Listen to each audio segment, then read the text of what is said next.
Sorry if I sound a bit hoarse this week, I blew my voice out seeing Guns N' Roses yesterday.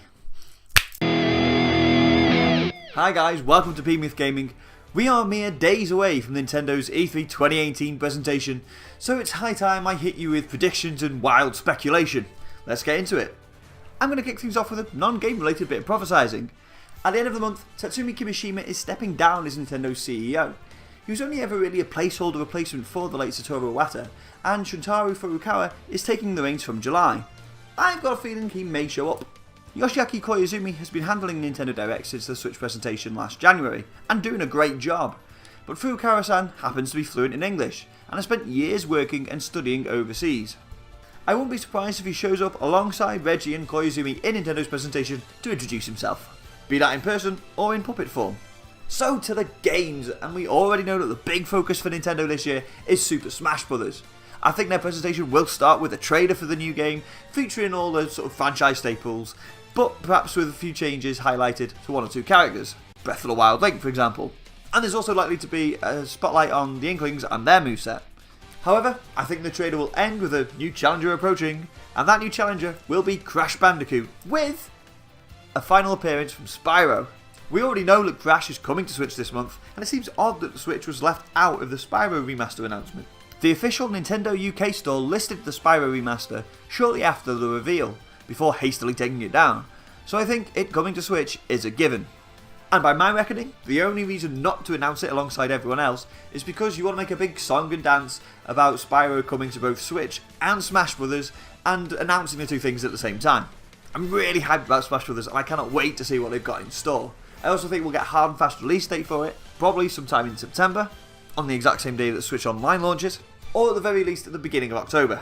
Moving on from Smash, and I think we'll get a greater look at Pokemon Let's Go Eevee and Let's Go Pikachu, but I don't think that the core RPG announced for next year is going to show up at all. Nintendo are going to want to focus on the games that are actually coming this year in the Pokemon franchise, and won't want to draw attention away from them by talking about a game that's going to be out next Christmas. Still, with Smash in sort of October sort of time and Pokemon dropping in November, Nintendo's holiday lineup is going to look absolutely killer. There's also the matter of Yoshi and Fire Emblem, both games that were announced last year but have been horrendously quiet since. I think we'll get a release date for Yoshi and it will be very soon after E3, like early July sort of time. And I imagine Fire Emblem will probably drop sometime in the autumn.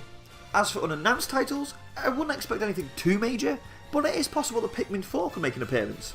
Miyamoto said that the game was nearly finished 3 years ago, and did confirm to Eurogamer at last year's conference that although it had been put on the back burner, the game was still progressing.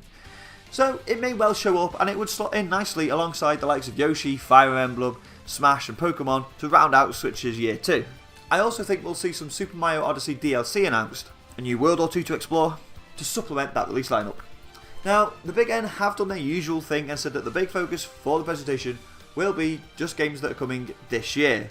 However, they did say the same thing last year, and we still got the likes of Metroid Prime 4 and Pokemon announced, so they may give us a sneak peek at some 2019 titles.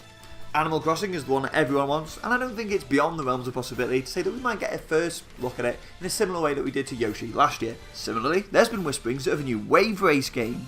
Series producer Shinya Takahashi dropped an almighty hint back in April, saying that the franchise was one that they were looking at, so that could very well show up. I can't quite see where it would fit into the 2018 lineup, unless maybe Pikmin gets bumped, but it's entirely possible we could get a trailer with a release window for next year.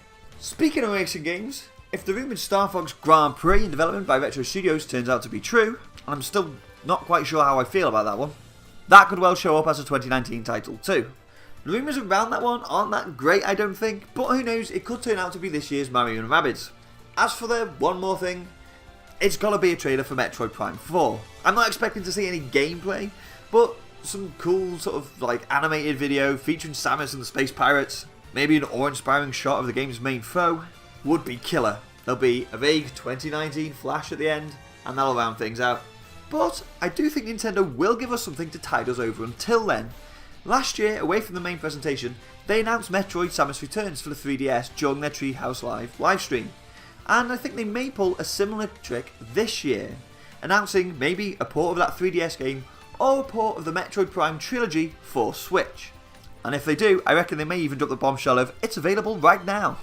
On a third party front, I think that Spyro alongside Fortnite are going to lead the way. Fortnite's already on every other platform, including mobile, and it recently showed up for Switch on the Korean ratings board. It's somewhat of a phenomenon, and if I can play it on my phone, then there's no reason why I shouldn't be able to play it on my Switch. I reckon Dragon Ball FighterZ will show up, FIFA 19 will likely make an appearance, and I fully expect Bethesda to continue their strong support for Switch too, maybe with a Fallout port. Needless to say, I think there's a lot that Nintendo could potentially knock our proverbial socks off with. I'm really looking forward to this year's presentation. The hype is real, people! What games are you guys hoping to see? Let me know in the usual place. Thanks for watching, everyone.